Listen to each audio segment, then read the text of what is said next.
మధ్యాహ్నం 3:46 సూర్యుడు కర్కాటక రాశిలోకి ప్రవేశించడంతో దక్షిణాయనం అంటే కర్కాటక సంక్రమణం ప్రారంభమైంది. దాన్నే దక్షిణాయనం అంటారు. కనుక కర్కాటక సంక్రమణం ప్రారంభమైన తర్వాత మొదటి సూర్యోదయమే ఈరోజు. అందుకే ఈరోజు దక్షిణాయనం ఉంది. అంటే కర్కాటక రాశిలో సూర్యుడు ఉన్నటువంటి సమయంతోనే సూర్యోదయం ప్రారంభమవుతుంది. ఈ దక్షిణాయనం అనేది తిరిగి వచ్చే సంవత్సరం జనవరిలో మకర సంక్రాంతి పర్వదినం వస్తుంది కనుక అంతవరకు ఈ దక్షిణాయనం కొనసాగుతూ ఉంటుంది. ఇక మన కార్యక్రమంలో కొన్ని వివరాలు ఈరోజు తెలుసుకోబోతున్నాం. ఈరోజు తెలుసుకోబోయే వివరాల్లో కొన్ని ముఖ్య అంశాలు కొన్ని ఉన్నాయి. నిన్నటి కార్యక్రమంలో మనం ఏం చెప్పుకున్నామంటే నటన అనేటువంటిది పనికిరాదు అన్నాం. ఈరోజు మరికొన్ని విషయాలు తెలుసుకున్నాం. ఎప్పుడైనా కూడా ప్రతి వారు అనుకుంటుంటారు, ఏ పని చేయాలన్నా, ఎలాంటి విజయాన్ని సాధించాలన్నా, ఎవరితోన్నా కలిసిమెలిసి మెలగాలన్నా కూడా కొంత సమయస్ఫూర్తి అవసరము అని. ఆ సమయస్ఫూర్తి అనేటువంటిది ఆ సమయానికి మనం చేసేటువంటి పనులకు వర్తించుకోవాలన్నా, లేకపోతే మనం మాట్లాడేటువంటి విధి విధానాలకు వర్తించుకోవాలన్నా అనేటువంటిది కూడా ఒక విషయం. ఇక్కడ సమయస్ఫూర్తి అనేది కేవలం మాట్లాడటానికి మాత్రమే. కనుక యోగ్యతను మనం సంపాదించుకోవాలా, సరైనటువంటి భావంతో హద్దుల్ని ఏర్పరచుకోవాలా. ఇలాంటి సమయంలో మనకు అవసరమైనటువంటిది మొట్టమొదటిది సమయస్ఫూర్తి. సమయస్ఫూర్తితోటే ప్రసంగిస్తుంటారు. ఒకరున్నారనుకోండి, ఏమయ్యా నువ్వు చాలా చక్కగా ఉంటావు, ఏ పని చెప్పినా కూడా చక్కచక్క చేయగలవు, కనుక ఈరోజు నుంచి నా దగ్గర అసిస్టెంట్గా పనిచేయి, నెలకి ఏదో కొంత శాలరీ నీకు ఇస్తాను అని చెప్పాడు. ఏదో స్నేహిత భావం మీద అన్నాడో లేకపోతే గౌరవప్రదంగా అన్నాడో మొత్తం మీద చెప్పాడు కదా అనే ఉద్దేశంతో ఆయన దగ్గర ఓ గుమాస్తాగిరి చేరాడు. అయితే మొదటి 2-3 రోజుల్లోనే అవతల వ్యక్తి యొక్క మనస్తత్వం అనేది తెలుసుకోవాలి. ఒక్కోసారి అవతల వ్యక్తి బాస్ హాస్యంగా మాట్లాడచ్చు, లేక చికాకులుగా ఉండవచ్చు, లేకపోతే కోపంతో ఉండవచ్చు, లేకపోతే బాధగా ఉండవచ్చు. ఆయన హాస్యంగా ఉన్నటువంటి సమయంలో మనం ఎలా ఉండాలి, ఆయన చికాకులుగా ఉన్నటువంటి సమయంలో మనం ఎలా ఉండాలి, ఆయన బాధగా ఉన్న సమయంలో మనం ఎలా ఉండాలి, ఆయన కోపతాపాలతో ఉన్నప్పుడు మనం ఎలా ఉండాలి అని తెలుసుకోవటమే సమయస్ఫూర్తి. సరే, తెలుసుకోవటం కాదు, తెలుసుకొని మెలుగుతూ మాట్లాడుతుండాలి. ఆ సమయంలో లూజ్ టాక్ పనికిరాదు, ఓవర్ టాకింగ్ అంతకంటే పనికిరాదు. ఈరోజు బాగా మెచ్చుకున్నాడు, బ్రహ్మాండంగా మెచ్చుకున్నాడు. ఆ తర్వాత తాను ఇంటి నుంచి రావటమే ఏదో కొంచెం చికాకులతో వచ్చాడు. వచ్చింటే పెట్టి చికాకులతో ఆఫీసులోకి ఎంటర్ అయినాడు. ఏదో మాట్లాడుతున్నాడు, చికాకులతో ఉన్నట్లుగా గమనించాడు ఈ గుమాస్తా. ఆయనకి చికాకులు ఉంటే నాకేమిటి, నేను చేస్తుంది ఉద్యోగం, ఈ ఉద్యోగాన్ని నిర్వర్తించాలా అనేటువంటి ఉద్దేశంతో మొదలుపెట్టేశాడు. సహజంగా మనం ఒక విషయం ఎదుటివారికి చెప్పేటప్పుడు ఎదుటివారికి దాన్ని ఆలకిస్తున్నారా అంటే అప్పుడప్పుడు తలూపటం కానీ, లేకపోతే ఏదో అడిగిన మనం ఏదైతే చెబుతుంటామో ఒకవేళ అది అవతల వ్యక్తికి అర్థం కాకపోతే ఎట్లా మరొకసారి చెప్పు, నాకు అర్థం కాలేదు, ఎక్కడి నుంచి ఎక్కడికి వెళ్ళాలా, ఎలా వెళ్ళాలో చెప్పు, ఆ రూట్ ఏమిటి, కొంచెం నిదానంగా చెప్పు, నాకు వినపడే విధంగా చెప్పు అని చెప్తుంటే మనం చెప్పేది అవతల వ్యక్తులు అర్థం చేసుకుంటున్నారని అనుకోవాలి. అతను కామ్గా కూర్చొని ఇలా కూర్చొని ఉన్నాడు అనుకోండి, యువతల వ్యక్తి ఏదో చెప్తున్నాడు, ఆయన వింటున్నాడేమో ఉద్దేశంతో ఓ 3 నిమిషాల్లో ముగించాల్సింది 5 నిమిషాలు దాటి 8 నిమిషాలు అయిపోయింది, ఇదిగో పక్కన కట్టి పెట్టి నువ్వు బయటకు వెళ్ళిపో, తర్వాత మాట్లాడదాం అనేసి బట్టి ఫూల్ లాగుందే, ఎందుకు అట్లా లూజ్ టాక్ పొద్దుస్తున్నాను, నాకు చికాకు ఉంది కానీ బయటకు అనేసి అతను 4 ఖర్చుకున్నాడు. నిన్న నన్ను బాగా చాలా గొప్ప వ్యక్తివి అన్నటువంటి వ్యక్తి, అదే వ్యక్తి ఈరోజు నన్ను తోలనాడాడు. ఎందుకు తోలనాడాడు అంటే నీలో ఉన్నటువంటి కొంత మనస్తత్వం అనేది ఆయనకు నచ్చకనా, లేక అక్కడ ప్రవర్తన సరిలేకనా? ఇక్కడ మనం ఆలోచించాలి. ఆయన ఉన్నటువంటి స్థితి సరికాదు, దాన్ని గమనించుకుంటూ వెళ్ళాలి. కనుక యోగ్యత, భావము అనేటువంటి రెండు మనకు కావాల్సినప్పుడు మనం ఏదైతే నటనకి దూరంగా ఉంచుతున్నామో, అలాగే ఎదుటివారి ద్వారా మనం పనులు సాధించుకోవాలనుకున్నప్పుడు కూడా జనరల్గా మనం చెప్పేది సమయస్ఫూర్తిగా మాట్లాడాలా అని. కానీ ఈ సమయస్ఫూర్తి ఏ రోజు అవసరము? ఆ పరిహారంలో అవసరమా, లేక పరిహారం చేసిన తర్వాత అవసరమా అంటే పరిహారం చేసే రోజుల్లోనే ముఖ్య అవసరము. ఏ రోజైతే పరిహారాలు చెప్పడానికి డేట్స్ చెప్తానో, పరిహారం చెప్తానో, ఆ పరిహారం చెప్పేటువంటి డేట్స్ ఏవైతే ఉంటాయో ఆ రోజుల్లో ముఖ్యంగా ఈ నాలుకని చాలా వరకు కంట్రోల్లో ఉంచుకోవాలి. చాలా కంట్రోల్లో ఉంచుకోవాల్సిన అవసరం ఉంది. ఇది అందరూ తెలుసుకోవాల్సిన విషయం మామూలు జనరల్గా. కానీ ఈ పరిహారంలో అతి ముఖ్యమైనటువంటి అంశం. వీటితో పాటుగా మన జాతకంలో సూర్యుని యొక్క స్థితిగతులు మనం తెలుసుకుంటున్నాం. సూర్యుడు బలంగా ఉన్నాడా, బలహీనంగా ఉన్నాడా, లేక స్వక్షేత్రంలో ఉన్నాడా, లేకపోతే శత్రుక్షేత్రాల్లో ఉన్నాడా, లేక గ్రహణానికి చేరువుగా మనం జన్మించామా అనేటువంటి అంశాలు ఎన్నో ఉంటాయి కనుక ఆ అంశాలను బట్టి మనం తెలుసుకుంటాం. లేక ప్రస్తుతం రవి మహాదశ జరుగుతుందా, రవి అంతర్దశ జరుగుతుందా, లేక రవి మహాదశకి ఎగనెస్ట్గా ఉన్నటువంటి దశలు జరుగుతున్నాయా, అంటే రవి శని ఇద్దరు శత్రువులు కనుక ప్రస్తుతం ఏమైనా శని మహాదశ జరుగుతున్నదా, లేక శని నక్షత్రాలు 3 ఉంటాయి, పుష్యమి, అనురాధ, ఉత్తరాభద్ర. ఆ పుష్యమి నక్షత్రంలో ఏమన్నా రవి ఉన్నాడా, లేకపోతే అనురాధ నక్షత్రంలో రవి సంచారం చేస్తున్నాడా, లేక ఉత్తరాభద్ర నక్షత్రంలో రవి సంచారం చేస్తున్నాడా, ఇవన్నీ మనం జాతక స్థితి ప్రకారం తెలుసుకుంటాం. మన జాతకంలో ఒక గొప్ప వ్యక్తి అయ్యేటువంటి లక్షణాలు అనేవి ఉంటాయి.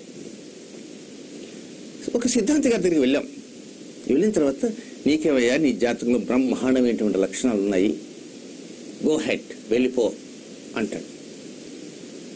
అంటే ఎలాంటి లక్షణాలండి? ఎలాంటి లక్షణాలు ఏముంది? ఒక అద్భుతమైన రాజయోగమే ఉంది. ఎమ్మెల్యే కావచ్చు, ఎంపీ కావచ్చు, లేకపోతే ముఖ్యమంత్రి కావచ్చు, ప్రధానమంత్రి కావచ్చు, లేదా రాష్ట్రపతి కూడా కావచ్చు అని సిద్ధాంతి గారు చెప్తారు. అది జాతక స్థితి. కేవలం ఆ జాతకంలో ఉన్నంత మాత్రాన వెంటనే పని పాట ఏమి లేకుండా ఇంట్లోనే కూర్చొని 4 గోడల మధ్య తలుపులు వేసుకొని మన పని మనం చేసుకొని మన ఉద్యోగం మనం పోతూ వస్తూ ఉన్నాం అనుకోండి, మరి ఆ జాతక స్థితి నిజమవుతుందా కాదా? ఇక్కడ మనం ఆలోచించాలి. మన జాతకంలో ఉన్నదండి ఏమని, ఒక రాజుగారు అవుతాం. రాజు అంటే ఇప్పుడు రాజులు లేరు, ఎమ్మెల్యే, శాసనసభ్యులు, లేక పార్లమెంట్ సభ్యులు. కనుక ఆ నియోజకవర్గానికి కావాలి అంటే మన ప్రయత్నం మనం చేయాలా లేదా? మన ప్రయత్నం చేయటం మనం ఎవరో అనేది మన పక్కింటి వాడికి తెలియాలి, ఎదురింటి వాడికి తెలియాలి, ఆ ఊర్లో తెలియాలి, 10 ఊళ్ళకి తెలియాలి, ఆ తర్వాత మండలానికి తెలియాలి, లేక తర్వాత 4 మండలాలు తెలిసినప్పుడే శాసనసభ్యుడు కాగలడు. రాజయోగం ఉన్నది అని సిద్ధాంతి గారు చెప్పారు. రాజయోగం ఉన్నప్పుడు ఆటోమేటిక్గా ఈ 4 నియోజకవర్గాల్లోకి వెళ్ళి దూసుకుని వెళ్ళేటువంటి అవకాశాలు వస్తాయి కదా అని మీరు అనుకోవచ్చు. ఒక్కోసారి రావు. మన జాతకంలో ఉంది యోగము. మన జాతకంలో యోగం ఉన్నప్పటికీ కూడా ఒక్కోసారి మనం పొందలేకపోతున్నాం. ఏ విధంగా పొందలేకపోతున్నాం? మనం ఇక్కడి నుంచి విజయవాడ కోసం అని బయలుదేరారండి అందరూ ఇటీవల కాలంలో. పండగ పూట అంటే భోగి పండగకు ముందు హైదరాబాద్ నుంచి కొన్ని వేలాది కార్లు వెళ్ళాయి. ఆ గోదావరి జిల్లాలో ఏదో ఆటలు పాటలు ఉన్నాయని చెప్పి అక్కడికి వెళ్ళటానికి బయలుదేరారు. కానీ మధ్యలో ఏమైంది? ట్రాఫిక్ జామ్ జరిగి దాదాపు 12 గంటల పాటు టోల్ గేట్ దగ్గర ఆగిపోయినాయి. వాళ్ళు వెళ్ళవలసిన పని కాలే. జాతక స్థితి ప్రకారంగా, నక్షత్ర ప్రకారంగా చూసుకొని కొంతమంది ఈరోజు బాగుందని చెప్పి బయలుదేరారు, కొంతమంది అసలు వాటిని పట్టించుకోకుండా బయలుదేరారు, కొంతమంది ఏమిటంటే పట్టించుకోకుండా అట్లా మధ్యలో ఉండి మధ్యస్థంగా ఉన్న వాళ్ళు ఉన్నారు. మధ్యస్థంగా ఉన్న వాళ్ళు రోడ్డు మీద ఆగారు, జాతకం చూసిపోయిన వాళ్ళు రోడ్డు మీద ఆగారు, జాతకం చూసుకోపోయిన వెళ్ళిన వారు కూడా అక్కడ ఆగిపోయారు. మరి జాతక స్థితి ఇలా ఉంటే మరి ఎందుకు ఆగారు? పరిసరాల ప్రభావం అనేది అక్కడ ఉంది. కనుక ఎప్పుడైనా కూడా ఇక్కడ మనం గమనించాల్సిన అంశాలు 4 అంశాలు ఉన్నాయి. ఏమిటి సిద్ధాంతి గారు అంశాలు పెంచుకుంటూ పోతున్నారనుకోవచ్చు. అంశాలు పెంచుకోవటం కాదు, ఈ 4 అంశాలతో మనం పరిహారం వెళ్ళిపోతాం. పరిసరాల ప్రభావం. పరిసరాల ప్రభావం అంటే ఏమిటి? మనమేమిటి, మన చుట్టుపక్కల సరౌండింగ్స్ ఏమిటి, ఆ సరౌండింగ్స్ ఎంతవరకు మనల్ని ముందుకు తీసుకుని వెళ్తాయి. చిరంజీవి ఉన్నాడు, నటుడు, ఈరోజు ఒక మంచి శిఖరం మీద కూర్చొని ఉన్నాడు. కానీ మొట్టమొదట తాను సినిమా రంగంలోకి ప్రవేశం కావాలనే కోరికతోటి మెడ్రాస్ వెళ్ళాడు. తిన్నాడో తినలేదో తనకు తెలుసు. ఒక ఇడ్లీ పెట్టుకొని అంత సాంబార్తోనే ఆ రోజంతా గడిపిన రోజులు కూడా ఉన్నాయి. కానీ చాలా మంది సినిమా నటులు ఉన్నారు, కష్టపడ్డారు. వారి దగ్గర ఉండే పరిసరాల ప్రభావం అంతా గమనించుకుంటూ వచ్చారు. జాగ్రత్తగా మనం వెళ్ళాలనే దీక్ష, పట్టుదల అనేటువంటి రెండు కూడా వాళ్ళకి తోడు కావాలి. జాతక స్థితి తోడు కావాలి, పరిసరాల ప్రభావం తోడు కావాలి. ఈ రెండు ఎప్పుడైతే తోడవుతే మరొకటి కూడా మూడవది మానవ ప్రయత్నం. మన పాటికి మనం ఎవరు హీరో వేషం ఇస్తారు అని వెళ్ళటం కాదు, వెళ్ళిన తర్వాత కాళ్ళు అరిగేలా తిరిగేవాళ్ళు ఉన్నారు. కాబట్టి మన మానవ ప్రయత్నం చేస్తాం. మనం మానవ ప్రయత్నం చేసాం. పరిసర ప్రభావం బ్రహ్మాండంగా ఉంది. జాతక స్థితి అన్నిటికంటే పైవాడు ఒకడు ఉన్నాడు, దైవానుగ్రహం. ఈ 4 అవసరం. అంటే కొంతమంది హీరోలు ఉంటారు, వాళ్ళకి కలిగే సంతానం కూడా హీరోలుగానే చలామణి అవుతున్నారు. అలాగే కొంతమంది హీరోలు ఉన్నారు, తండ్రి కానీ తల్లి కానీ ఎవరు ఆ రంగంలో లేరు, అయినా కూడా చలామణి అయినారు. ఫర్ ఎగ్జాంపుల్ చిరంజీవి గారిని చెప్పుకున్నాం. అలాగే కొంతమంది హీరోలు ఉన్నారు, కానీ ఎలా వచ్చారో అలా గలిగిపోయారు. దీనికి కారణం ఏమిటి? జాతక స్థితి బాగున్నప్పట్టే హీరోగా రాణించగలిగాడు. కానీ పరిసరాల ప్రభావం కొంత తోడవుతుంది. అంటే ఎవరైనా సరే ఇప్పుడు ఉన్నత స్థాయిలోకి వెళ్ళాలన్నా, ఉన్నత ప్రయోజనాలు పొందాలన్నా, విజయానికి చేరువుగా రావాలన్నా, నేను నిన్న చెప్పిన విధంగా నటించకుండా జాగ్రత్తగా ఉంటూ సమయస్ఫూర్తితో టంగని కంట్రోల్లో పెట్టుకుంటూ ఉన్నప్పటికీ కూడా ఈ 4 పాయింట్లు అవసరము. ఏమిటవి? నెంబర్ 1 పరిసరాల ప్రభావము. ఆ పరిసర ప్రభావం ఏమిటి? జాతక స్థితి మీద ఆధారపడి ఉండేటువంటి పరిసరాల ప్రభావము. కనుక జాతక స్థితిలో మనకు అవకాశాలు ఉంటాయి, ఉన్నప్పటికీ కూడా కేవలం మన ప్రయత్నం మనం చేయాలి. కనుక మన జాతకంలో బాగా రాణింపు కావాలి అని ఉన్నప్పుడు మనం చేసేటువంటి ప్రయత్నం ముందుకు వెళ్తుంది. ఇక్కడ మీకు అనుమానం రావచ్చు, జాతక స్థితి సరిగా లేదు అని మీ జాతకంలో ఉందనుకోండి, మీరు ప్రయత్నం చేస్తూ ఉంటారు, పరిసర ప్రభావం బాగుంటుంది, దైవానుగ్రహం బాగుంటుంది, మరి జాతక స్థితి అడ్డు తగులుతుంటుంది. మరి ఇప్పుడు జాతకం నమ్మాలన్నా నమ్మకుండా పక్కన పడేయాలన్నా? చాలా మందికి అనుమానం. ఇప్పటిదాకా ఏం చెప్పారంటే జాతక స్థితి పక్కన పెట్టేసి పరిసర ప్రభావం బాగుండాలి, ఆ పరిసర ప్రభావం బాగున్నప్పుడు మాత్రమే మనం ముందుకు వెళ్ళగలము. తర్వాత మానవ ప్రయత్నం చేయాలి, మానవ ప్రయత్నం చేసినప్పుడే ముందుకు వెళ్ళగలము. దైవానుగ్రహం ఉండాలి, దైవానుగ్రహం ఉన్నప్పుడే సాధించగలమని చెప్పాం కదా. మరి దైవానుగ్రహం ఉన్నదండి. నెంబర్ 1 అది ఉంది. నెంబర్ 2 మన ప్రయత్నం, మానవ ప్రయత్నం కూడా అది కూడా ఉంది. నెంబర్ 3 పరిసర ప్రభావం అంతా కూడా తాగుంది. నెంబర్ 4 జాతక స్థితి. ఆ జాతక స్థితి సరిలేదనుకోండి, ఏమిటి మనం అంటుంటాం, దేవుడు వరమిచ్చిన పూజారి వరం ఇవ్వలేదు అని. చూసారా? ప్రతి ఒక్కరికి తెలిసిన విషయమే. కనుక మన జాతక స్థితి సరిలేనప్పుడు, పరిసరాల ప్రభావం బాగున్నప్పటికీ, మన ప్రయత్నం బ్రహ్మాండంగా ఉన్నప్పటికీ, దైవానుగ్రహం అద్భుతంగా ఉన్నప్పటికీ కూడా ముందుకు వెళ్ళలేకపోతున్నాము. కనుక ఆ జాతక స్థితే ఏమిటి? ముందుకు వెళ్ళటానికి అవకాశాలు లేనటువంటి స్థితి. కనుక ఇప్పుడు ఆ జాతక స్థితిని గురించి మనం మాట్లాడుకోవడానికి ఇది 3వ రోజుగా మనం కేటాయించుకున్నాం ఈ సబ్జెక్ట్ మీద. మీ జాతకంలో అవకాశాలు ఉండొచ్చు, అవకాశాలు లేకపోవచ్చు. అవకాశాలు ఉండి మిగిలిన 3 ప్రయత్నాలు లేకపోవచ్చు. అవకాశాలు ఉండి మిగిలిన 3 అంటే ఏంటి? జాతక స్థితి ప్రకారంగా రవి అద్భుతంగా ఉన్నాడు అంటే రవి చాలా బలోపేతంగా ఉన్నాడు, ఆత్మకారకుని రవి చాలా బలంగా ఫలితాలను ఇస్తూ ఉన్నాడు. కానీ రవి బలంగా ఫలితాలను ఇస్తూ ఉన్నప్పటికీ కూడా మీరు ప్రయత్నం చేయకుండా కామ్గా ఉన్నారనుకోండి, యూజ్లెస్. మీరు ప్రయత్నం చేస్తూ పరిసర ప్రభావం సరిగా లేదనుకోండి, యూజ్లెస్. మీరు ప్రయత్నం చేసి పరిసర ప్రభావం బ్రహ్మాండంగా ఉన్నప్పటికీ దైవానుగ్రహం లేదనుకోండి, అక్కడ దైవానుగ్రహం అంటే పరోక్షంగా అదృష్టము, యూజ్లెస్. చూసారా?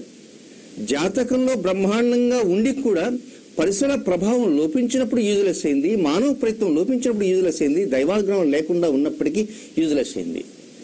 అలా కాకుండా జాతకంలో అద్భుతంగా ఉండి ఒక పద్ధతులు ఉంటాయి, లేక ఒక పద్ధతులు ఉంటాయి. కనుక ఇప్పుడు మనం ఏం చేయాలి అంటే జాతక స్థితిలో ఉన్నటువంటి లోపాలను చక్కగా చేయాలి. జాతక స్థితిని పెంచుకోవాలి. జాతక స్థితిని పెంచుకోవాలంటే బ్రహ్మ లలాట లిఖితం కదా, మరి ఏమిటండి అనుకోవచ్చు.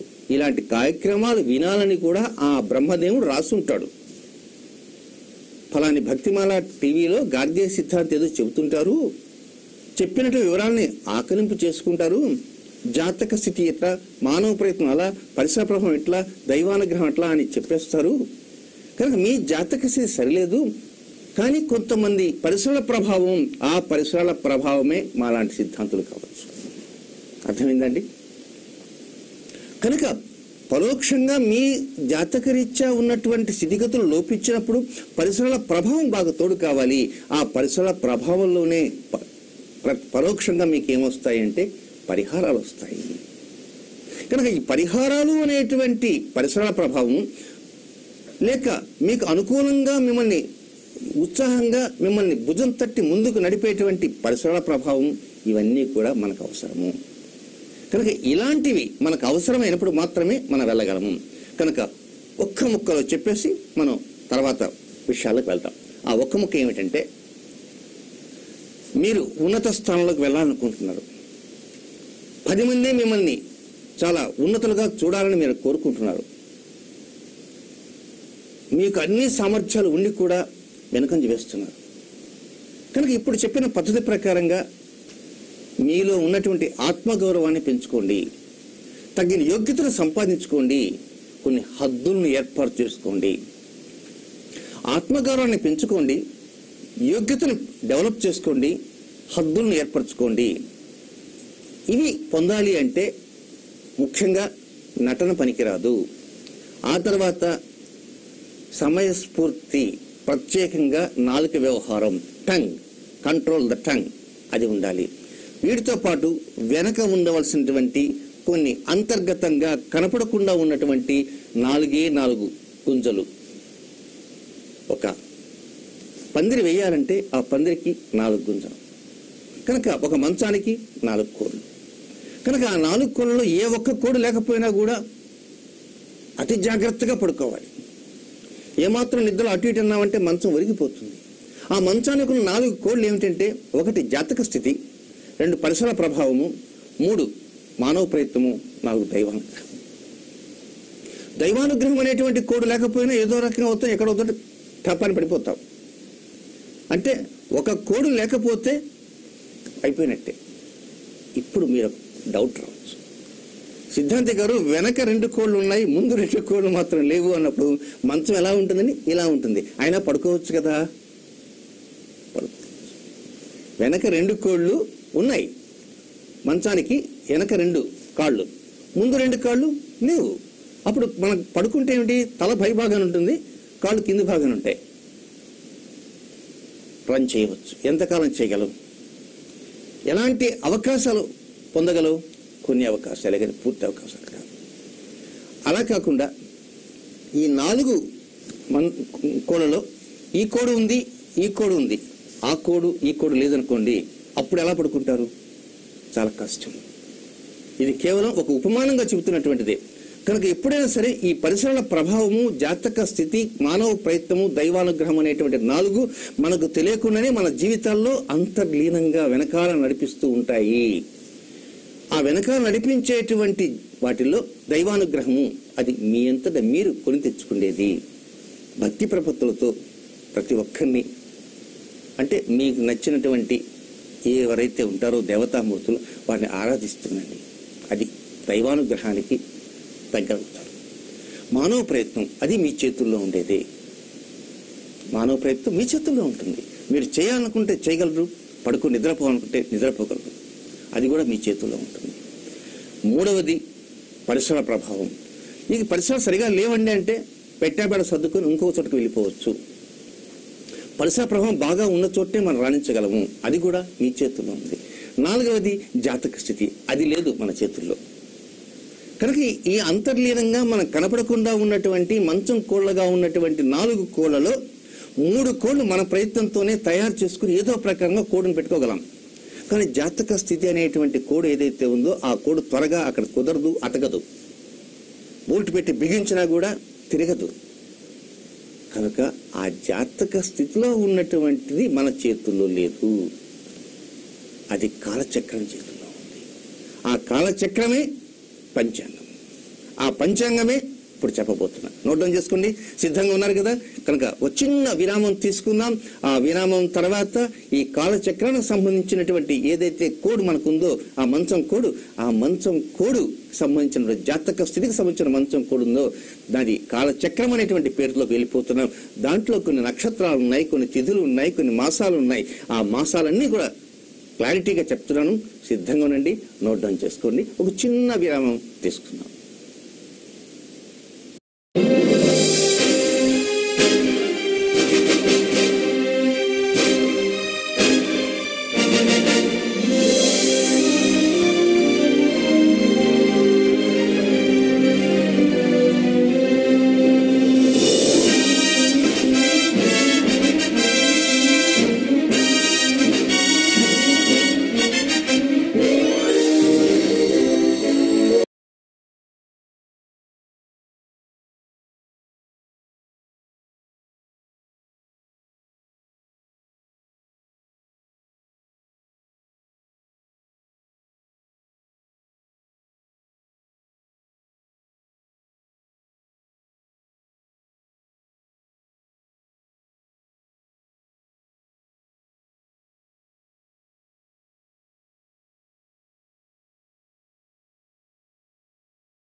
పునఃస్వాగతం. ఇప్పుడు ప్రత్యేకంగా మనం తెలుసుకోవాల్సింది ఏమిటంటే, జాతక గ్రహ సంచార స్థితిగతులు ఎలా ఉన్నప్పుడు మాత్రమే ఈ పరిహారాన్ని మనం పాటించాలి అనే విషయం తెలుసుకోవాలి. పరిహారం మనకు తెలుసు, ఎప్పుడు రేపు తెలుసుకోపోతాం. జాతక గ్రహస్థితులు ఎలా ఉండాలి? ఆ జాతక గ్రహస్థితులు అంటే ఏమిటి? కాలచక్రంలో ప్రకారంగా ఉన్నటువంటి ప్రత్యేక గ్రహస్థితులు. మన జాతకంలో రవి యొక్క అనుగ్రహం లేదు, మన జాతకంలో రవి యొక్క అనుగ్రహం ఉంది. రవి అనుగ్రహం ఉన్నప్పటికీ, రవి అనుగ్రహం లేకున్నప్పటికీ మనం ప్రత్యేకంగా ఆత్మకారకుని రవిని బలోపేతం చేయాలి, తేజవంతం చేయాలి. ఆత్మకి సరైనటువంటి గౌరవం ఇవ్వాలి. ఆత్మగౌరవాన్ని మనం వృద్ధి చేసుకోవాలి. ఆత్మగౌరవాన్ని వృద్ధి చేసుకోవాలంటే మనకు జాతక స్థితి లేకున్నప్పటికీ ఆ పరిహారాలు మనం పాటించాలి. కనుక ఆ పరిహారాలు ఏ రోజుల్లో పాటించాలి? కనుక ఏ రోజుల్లో పాటించాలంటే ఏ రోజులలో జాతక స్థితిగతులు మనకు తగినటువంటి విధంగా ఆ జాతక స్థితిగతులు గురించి మనం తెలుసుకోవాలి. ప్రతి సంవత్సరం జనవరి 1వ తేదీ నుంచి మార్చి 31వ తేదీ లోపల కొన్ని తేదీలు మాత్రం ముందు నిషిద్ధంగా నోట్ డౌన్ చేసుకోండి. కొన్ని తేదీలు నిషిద్ధం. ఈ తేదీలు పర్టికులర్గా ఆ తేదీని ఎలా వస్తుందండి? చాంద్రమాన గణితం కదా, మరి ఈ తేదీని ఎలా వస్తుంది అని మీరు అనుకోవచ్చు. సూర్యుడు ప్రతి సంవత్సరం జనవరి 14-15 తేదీల్లోనే మకర రాశిలోకి ప్రవేశిస్తుంటాడు. ప్రతి 72 సంవత్సరాలు ఒక్కసారి మాత్రమే ఒక్కరోజు అవతలకి వెళ్ళినప్పటికీ ఇప్పుడు 14వ తేదీ సంక్రాంతి చేసుకుంటున్నాం, ఎప్పుడన్నా 15 చేసుకుంటున్నాం. ఇంకా 16 రాలే. కొంతకాలం తర్వాత 16 వస్తుంది. 16 వచ్చినప్పుడు 15, 16, 15, 16 వస్తుంది. ఆ తర్వాత 72 ఇయర్స్ తర్వాత 16, 17, 16, 17 వస్తుంది. ఆ తర్వాత 70 ఇయర్స్కి 18 వస్తే 17, 18, 17, 18 ఈ విధంగా వస్తుంది. ప్రస్తుతం 14, 15లో ఉన్నాం. అంటే ఇప్పుడు ప్రస్తుతం ఉన్నటువంటి ఆంగ్ల క్యాలెండర్ ఏదైతే ఉందో ఆ తేదీలు అయితే మీకు గుర్తుంటాయి. కనుక మెయిన్ ఆ తేదీలను అనుసరించి నోట్ డౌన్ చేసుకోండి.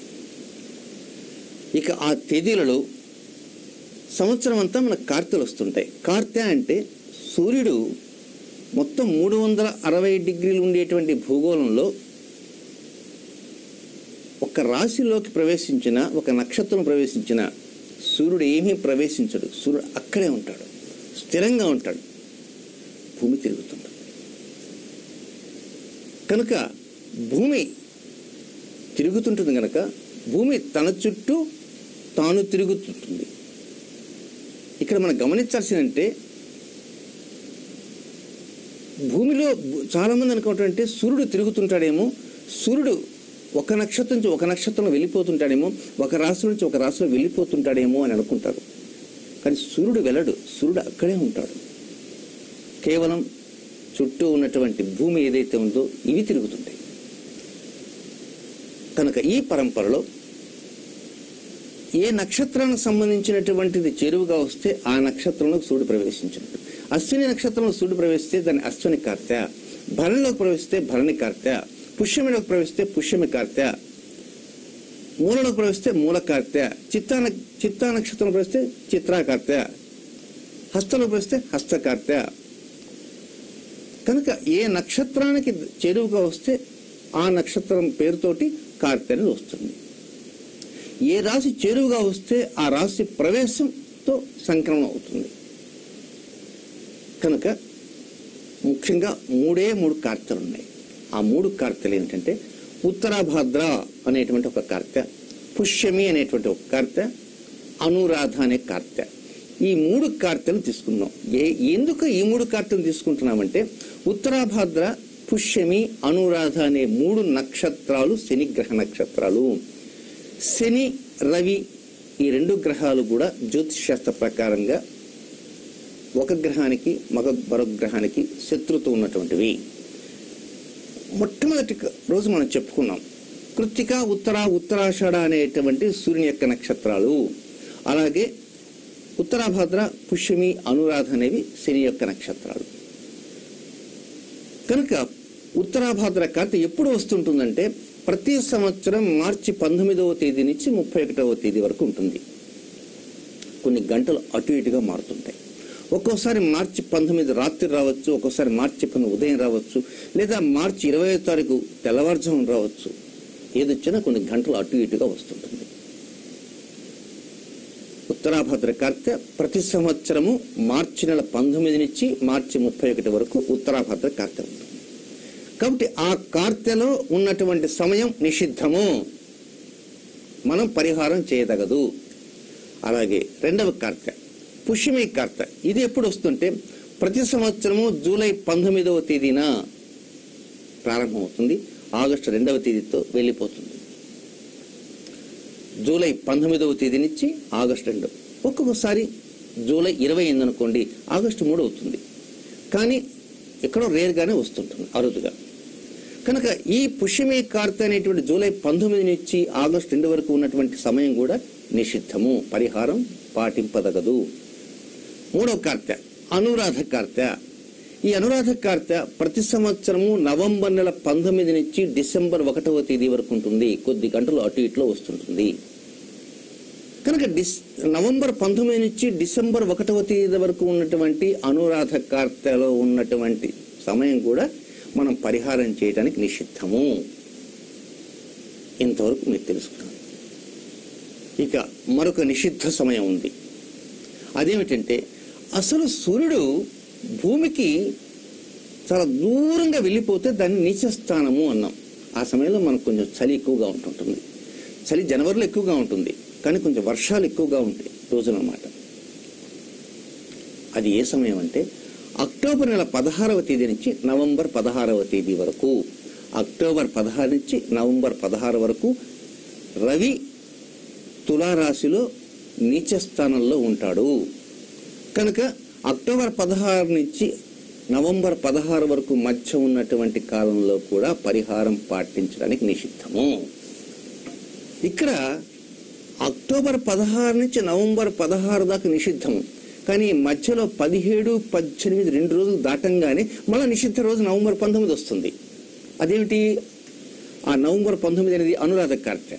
కనుక జాగ్రత్తగా లక్కీగా ఆ 2 రోజుల్లో పరిహారానికి సంబంధించిన నక్షత్రం కానీ, లేక మనకు వారానికితో కూడిన తిథి కానీ, తిథితో కూడిన నక్షత్రం కానీ వచ్చిందనుకోండి, లక్కీగా చేసుకోవచ్చు.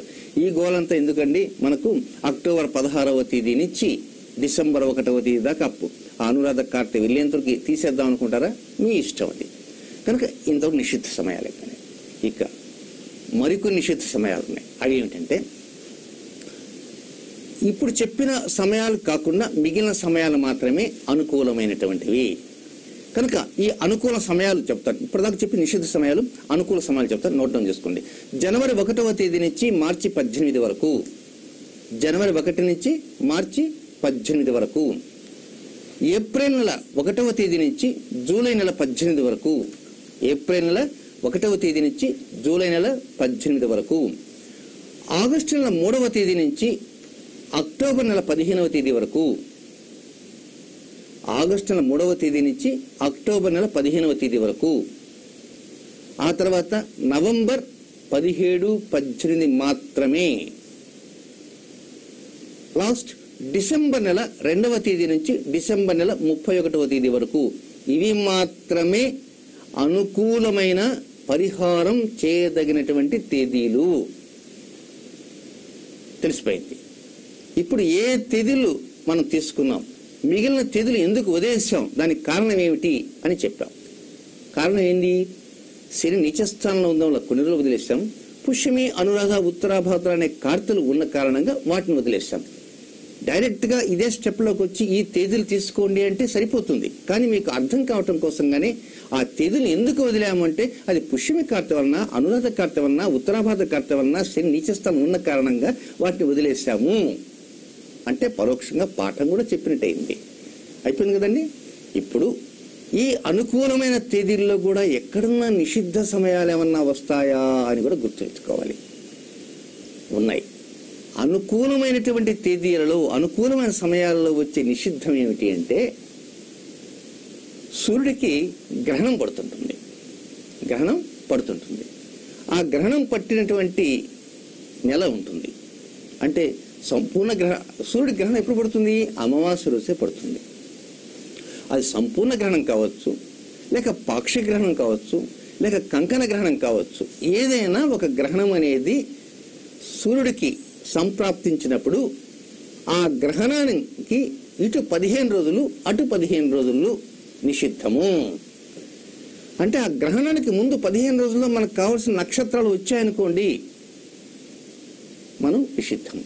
ఆ గ్రహణానికి అవతల వచ్చాయనుకోండి, అది కూడా నిషిద్ధము. పాయింట్స్ నోట్ డౌన్ చేసుకోండి.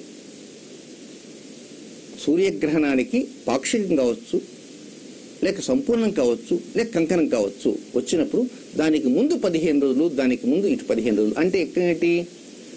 బహుళ పాడ్యమి దగ్గర నుంచి అమావాస్య వరకు, అమావాస్య నుంచి పూర్ణిమ వరకు ముందు బహుళ పాడ్యం వస్తుంది, తదుపరి పూర్ణిమ వస్తుంది. ఆ నెల రోజుల్లో కూడా నిషిద్ధము. ఆ తర్వాత మరొకటి ఉంది. అదేమిటంటే, ఇప్పుడు మీరు ప్రత్యేకంగా నటన అనేటువంటి విషయం ఏదైతే చెప్పానో, ఆ నటన ఎవరికి సంబంధించింది? శుక్రుడికి సంబంధించింది. కనుక మనకు అనుకూలమైనటువంటి తేదీలలో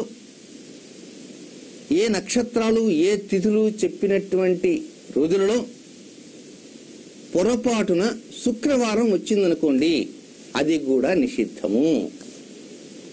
ఇంకెన్నున్నాయండి నిషిద్ధాలు? మరి రాజయోగం సంపాదించాలి కదండి, ఆత్మగౌరవాన్ని బాగా డెవలప్ చేసుకోవాలి కదా, మరి ఇన్ని ఉన్నాయి. కనుక ఇవన్నీ కూడా మనం నోట్ డౌన్ చేసుకుంటున్నాం. శుక్రవారము నిషిద్ధము. కనుక నిషిద్ధాలన్నీ వచ్చేసాయి. అన్నిటికంటే ముఖ్యంగా నిషిద్ధాలు ఏమిటంటే ఇవి. అయితే వీటితో పాటు మరొక్కటి మాత్రం నేను చెప్పలేదు. ఈ పాటి కొంతమంది గమనించి ఉండవచ్చు. ఎందుకు చెప్పలేదు అని అంటే, అది శనివారం. ఇందాక శని నక్షత్రాలు నిషిద్ధం అన్నారు కదా, మరి శని నక్షత్రాలు నిషిద్ధమైనప్పుడు శనివారం నిషిద్ధం కాదుగా అనుకోవచ్చు. ఇక్కడ మాత్రం శనివారం నిషిద్ధం కాదు. దానికి కారణం ఏమిటి? ఎందుకు కాదు అంటే, మనం పరిహారం పాటించేటువంటి రోజులలో ఈ శనివారం నాడు గనక వస్తే ఆ పరిహారం మరొక రకంగా ఉంటుంది. శని ఆయుష్కారకుడు.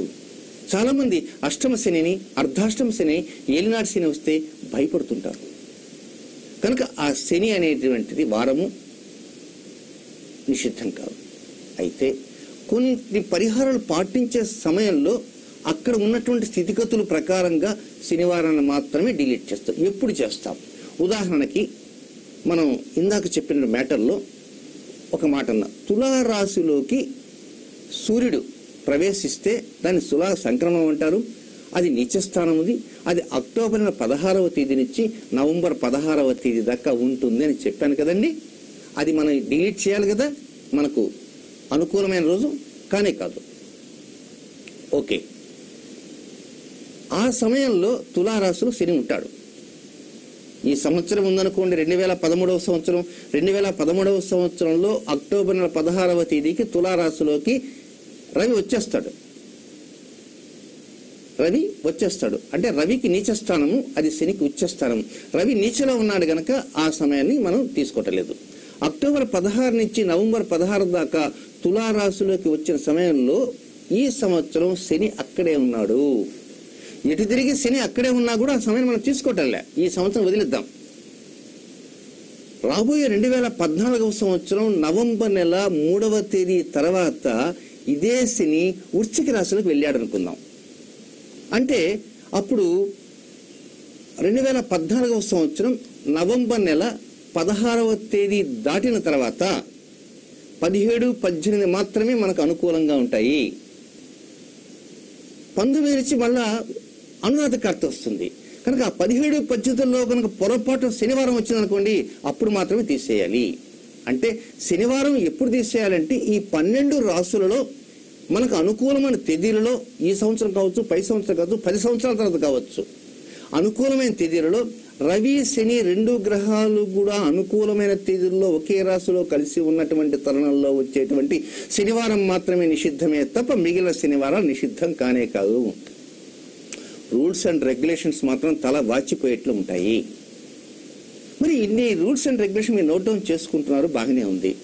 మరి శని ఈ రాశిలో నుంచి ఆ రాశిలోకి ఎప్పుడు వెళ్తాడు? రవి అయితే మనం చెప్పేస్తాం. మరి శని ఎట్లా? ప్రతి 2.5 సంవత్సరం ఒక రాశి నుంచి ఒక రాశి మారుతాడు కదా.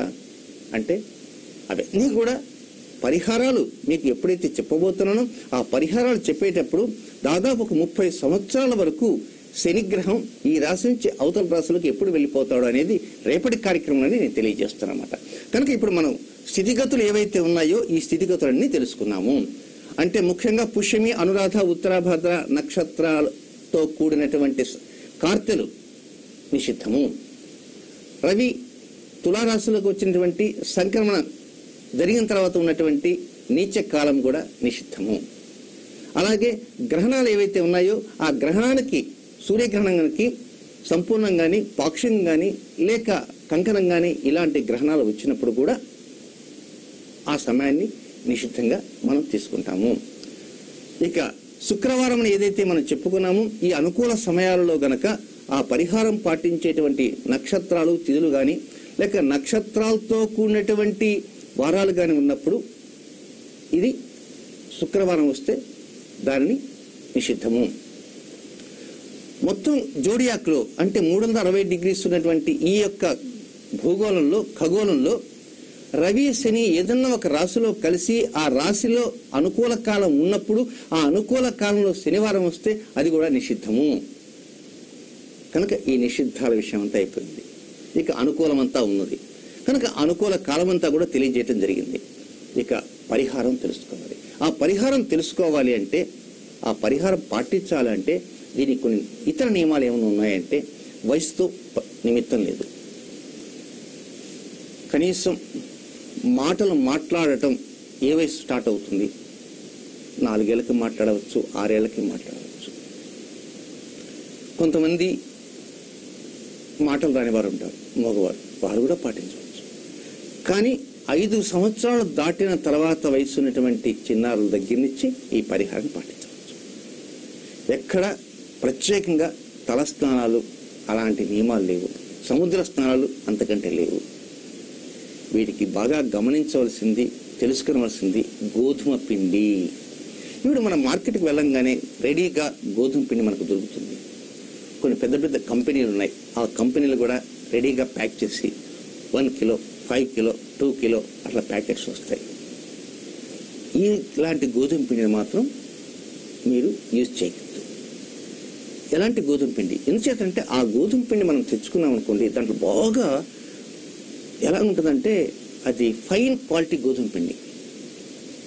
పైన ఉన్నటువంటి పొట్టంతా కూడా తీసేసేసి ఇక మిగిలినటువంటిది మనకి ఇస్తాం. ఫుల్లీ పాలిష్డ్ గోధుమ పిండి కనుక మనకు ఫుల్లీ పాలిష్ కాదు, అసలు పాలిష్ అనేది ఉండకూడదు. దానికి ఏం చేయాలా? గోధుమలు తెచ్చుకోవాలి, మర ఆడించుకోవాలి, ఆడించుకున్నటువంటిని అలాగే పెట్టుకోవాలి. అయితే దాంట్లో ముందు మొట్టమొదట పురుగులు, మట్టి, ఇలాంటి మట్టి గడ్డలు లేకుండా శుభ్రం చేసుకొని ఆరబెట్టుకొని కడిగి ఆరబోసుకొని ఆ తర్వాత మిషన్ వేయించుకుంటే వస్తుంది. వాస్తవంగా ఆరోగ్యరీత్యా కూడా చాలా మంచిది. ఎందువల్లంటే పైన ఉన్న ఫైబర్ అంతా కూడా ఆ పొట్టులోనే ఉంటుంది. ఆ పొట్టులో ఉన్న ఫైబర్ కంపెనీ వాళ్ళు ఏం చేస్తారంటే ఆ ఫైబర్ తీసేస్తారు, దాన్ని పరోక్షంగా అమ్ముకుంటారు. దాంతో వేరే కార్యక్రమాలు ఉన్నాయి వారికి, తద్వారా లాభం పొందుతారు. కానీ మనం ఏం చేస్తాము? ఒకవేళ తెచ్చుకున్నప్పటికీ, మిషన్ పట్టించుకున్నప్పటికీ దాన్ని బాగా జల్లించేది అది తీసి దిబ్బలు పడేస్తాం. కానీ మనకు కావాల్సింది గోధుమ పిండి, జల్లించకుండా ఉన్నటువంటి గోధుమ పిండి. కలిసి పూజల్లో లాస్ట్లో వాడతాం ఇదే పిండి. కనుక జల్లించకుండా ఉన్నటువంటి గోధుమ పిండి మనకు అవసరము. కనుక వివరం తెలుసుకున్నారు కదండి. కనుక పరిహారం ఎలా ఉంటుంది అనేటువంటిది రేపటి కార్యక్రమంలో మనం తెలుసుకుందాం. రేపు పరిహారం మొదటి 15 నిమిషాల్లోనే పరిహారం అనేది తెలియజేస్తాను. ఆ 15 నిమిషాల్లో తెలియజేసేటువంటి పరిహారాన్ని ఏ వయసు వారైనా చేసుకోవచ్చు, యువతులు చేసుకోవచ్చు, యువకులు చేసుకోవచ్చు, వృద్ధులు చేసుకోవచ్చు, ఆఫీస్కి వెళ్ళేవారు చేసుకోవచ్చు, రిటైర్డ్ వారు చేసుకోవచ్చు, లేదా వికలాంగులు చేసుకోవచ్చు, ఎవరైనా చేసుకోవచ్చు. ఆత్మగౌరవాన్ని అభివృద్ధి చేసుకోండి, ఒక యోగ్యతను సాధించండి. దానికి తోడు సరైనటువంటి భావంతో రండి. మీ హద్దులన్నింటినీ కూడా ఏర్పరచుకోండి. మన హద్దు ఇంతవరకు అనేది ఏర్పరచుకున్నారనుకోండి, ఇక మీరు విజయానికి చేరువవుతారు. ఆ విజయానికి అయ్యేటువంటి అద్భుతమైనటువంటి పరిహారం రేపటి కార్యక్రమంలో తెలుసుకుందాం. కనుక ఇది ఈనాటి కార్యక్రమం. రేపటి వరకు సెలవు. నమస్కారం.